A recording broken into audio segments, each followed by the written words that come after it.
transmitted to the wheels by the drive shaft. The gearbox changes the number of rotations of the driven wheels during one turn of the crankshaft. In low gear, the output of the engine is high, but the speed is low. In high gear, the car is faster and uses less fuel, but accelerates more slowly.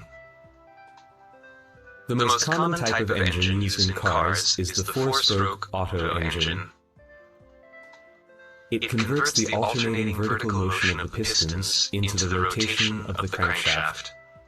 The crankshaft drives the driveshaft and the camshaft through the timing belt.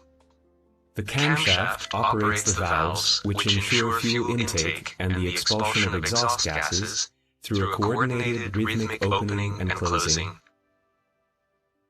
The first stroke is intake. The piston moves downwards, decreasing the pressure in the cylinder.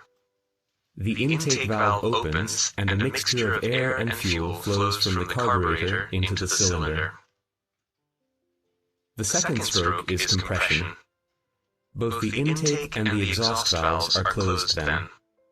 The momentum of the crankshaft and the counterweight causes the piston to move upwards, compressing the mixture of air and fuel, and thereby increasing its temperature. The third stroke is the power stroke. The spark plug ignites the compressed, heated mixture of fuel and air. The explosion pushes the piston down. The fourth stroke is the exhaust stroke.